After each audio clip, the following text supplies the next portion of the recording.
Bismillahirrahmanirrahim. Assalamu alaikum. Students of class 7, hope all of you are fine. Dear students, in the previous lecture we have studied about the ionic compounds. ठीक है कि हमने ये पढ़ा था कि element में टेंडेंसी होती है कि वो अपना आउटर मोस्ट शेल, जो सबसे बाहर वाला शेल होता है, उसको कंप्लीट रखना चाहते हैं, उसमें नंबर ऑफ़ इलेक्ट्रॉन्स को कंप्लीट रखना चाहते हैं. ठीक है, तो किस तरह से ये कंप्लीट रखते हैं कि अगर इनके पास आउटर मोस्ट शेल में ज़्यादा इलेक्ट्रॉन चाहिए, जैसे कि हमने एग्जांपल में सोडियम पढ़ा था एंड क्लोरीन का पढ़ा था कि अगर अब देखें सोडियम के आउटर मोस्ट शेल में 1 इलेक्ट्रॉन है और इसको अपना ऑक्टेट यानी 8 नंबर ऑफ इलेक्ट्रॉन्स कंप्लीट करने के लिए 7 और चाहिए, तो बजाय कि ये 7 ले, ये क्या करता है, इस इलेक्ट्रॉन को लॉस कर देता है. और क्लोरीन जिसके आउटर मोस्ट शेल में 7 इलेक्ट्रॉन है और सिर्फ एक ही उसको कंप्लीट करने के लिए चाहिए, तो वो इस इलेक्ट्रॉन को ले लेता है. ठीक है, तो इस तरह से ये दोनों जो हैं वो आइंस बन जाते हैं. सोडियम जो है वो कैटाइन बन जाता है और क्लोरीन एनाइन बन जाता है. अब जब ये अपोजिटली चार्ज आयन होते हैं, एक पॉजिटिव और एक नेगेटिव, तो इनके दरमियान में इलेक्ट्रोस्टैटिक फोर्स ऑफ अट्रैक्शन पैदा हो जाती है. इस फोर्स ऑफ अट्रैक्शन के ज़रिए ये आपस में क्या कर लेते हैं, बॉन्ड बना लेते हैं. चूँकि ये आयन्स है दोनों, तो इस बॉन्ड को बोलते हैं आयनिक बॉन्ड. ठीक है, आयनिक बॉन्ड बहुत स्ट्रॉन्ग होता है और इसको ब्रेक करने के लिए हमें ज़्यादा एनर्जी की ज़रूरत होती है. तो इसीलिए जो आयनिक कंपाउंड्स होते हैं उनका melting point and boiling point बहुत हाई होता है. सिमिलरली हमने अदर एग्जांपल पढ़ी थी मैग्नीशियम ऑक्साइड में.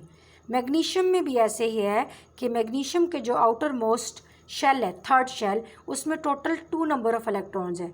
अब इसको 8 नंबर ऑफ़ इलेक्ट्रॉन्स कंप्लीट करने के लिए, यानी ऑक्टेट 8 इलेक्ट्रॉन्स कंप्लीट करने के लिए 6 और चाहिए. तो ये 6 और लेने की बजाय क्या करता है, ये दोनों इलेक्ट्रॉन्स किसको दे देता है, ऑक्सीजन को दे देता है. ठीक है, ऑक्सीजन को दे देता है और ऑक्सीजन के आउटर मोस्ट शेल में 6 नंबर ऑफ़ इलेक्ट्रॉन्स हैं, वो सिर्फ 2 और इलेक्ट्रॉन लेके तो 8 कंप्लीट हो जाते हैं और इसका भी ऑक्टेट कंप्लीट हो जाता है. और एज अ रिज़ल्ट जो मैग्नीशियम है उसका जो शेल रह जाता है, क्योंकि थर्ड शेल तो अब ख़त्म हो गया, तो लोअर लाइंग शेल जो आउटर मोस्ट शेल है वो अब कौन सा होगा, सेकंड. अब तो इसके सेकंड में कितने इलेक्ट्रॉन्स हैं, 8 नंबर ऑफ़ इलेक्ट्रॉन्स हैं, तो ये भी स्टेबल हो गया.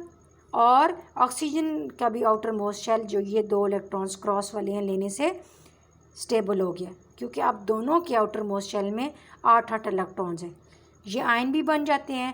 As a result electrostatic force of attraction के ज़रिए इनके दरमियान बॉन्ड बन जाता है, दैट इज़ आयनिक बॉन्ड, जो कि बहुत स्ट्रॉन्ग होता है. स्टूडेंट, आज हम पढ़ेंगे कि एक और तरीका भी है कि जिससे ये एटम्स आपस में कंबाइन करते हैं और अपनी जो आउटर मोस्ट शेल है उसमें इलेक्ट्रॉन को कंप्लीट करते हैं, ऑक्टेट को कंप्लीट करते हैं. और वो तरीकाकार है कोवलेंट बॉन्ड के ज़रिए कंबाइन करने का. ठीक है, covalent bond, in the covalent bond the atoms combine through a sharing of electrons. ठीक है, covalent bond is a sharing of electrons. So let us see an example when 2 chlorine atoms they come together in a chemical reaction. तो chlorine की अगर हम electronic configuration देखें तो chlorine का atomic number है 17. ठीक है, क्लोरीन का एटॉमिक नंबर है 17. ठीक है, atomic number is the number of protons. Atomic number is the number of protons. ठीक है, तो अगर नंबर ऑफ प्रोटॉन्स 17 है तो नंबर ऑफ इलेक्ट्रॉन्स भी 17 होंगे. अब इलेक्ट्रॉन्स जो है, number of electrons outermost shell में रिवॉल्व करते हैं. तो हमने कितने इलेक्ट्रॉन्स डालने हैं, 17. 2 हमने फर्स्ट शेल में डाल दिए, मैक्सिमम 2 ही डाल सकते हैं. ठीक है, तो फिर बाकी के हम क्या करेंगे, सेकंड शेल में डालेंगे. सेकंड शेल में हम मैक्सिमम 8 ही डाल सकते हैं बाय रूल. ठीक है, तो आप कितने हो जाएंगे, 2 फर्स्ट में और 8 सेकंड में, तो 10. तो कितने बच जाते हैं 17 में से, बाकी 7 इलेक्ट्रॉन्स हम outermost shell that is third shell है उसमें डाल देंगे. ठीक है, 2 4 6 और ये एक 7. सिमिलरली दूसरे क्लोरीन में भी ऐसे है, क्योंकि एटॉमिक नंबर 17 होता है. ठीक है, अब 1 chlorine atom and the second chlorine atom, both these have 7 electrons in the outermost shell. Now they will share this one electrons in the form of pair, because in the outermost shell the other 3 are in the pair. ठीक है, other 6 electrons are in the pair and the 7th is the separate electron, which is single electron. Now this single electron from one chlorine atom and this single electron from the second chlorine atom, they will share these electrons with each other in the form of pair, and they will form a bond with one another through this valence shell electrons. Now one chlorine atom combine with another chlorine atom to form a chlorine molecule. Similarly, in water molecules, 2 hydrogen atoms combine with 1 oxygen atom through this sharing of electron, ठीक है, which is called covalent bond, ठीक है. So chlorine is a covalent compound because it has formed a covalent compound with other chlorine atom, and water is a covalent compound because it form a covalent bond with other hydrogen atom. Now hydrogen atom का atomic number 1 होता है, सो इसमें number of electron भी 1 होंगे, और oxygen का atomic number 8 होता है. अगर हम इसकी इलेक्ट्रॉनिक कॉन्फ़िगरेशन देखें तो 8 में से पहले 2 इलेक्ट्रॉन हमने फर्स्ट शेल में डाल दिए, बाकी कितने बचते हैं 6. तो बाकी 6 हमने क्या किए, सेकंड शेल में डाल दिए. सेकंड शेल में 2 इलेक्ट्रॉन्स जो हैं वो पेयर की फॉर्म में, ये 2 इलेक्ट्रॉन्स पेयर की फॉर्म में, और बाकी जो 5th एंड 6th है वो सिंगल रहेंगे, ठीक है.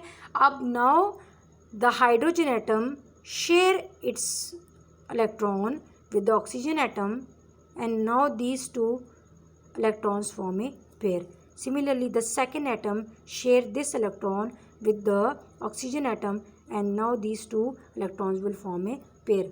You can see over here.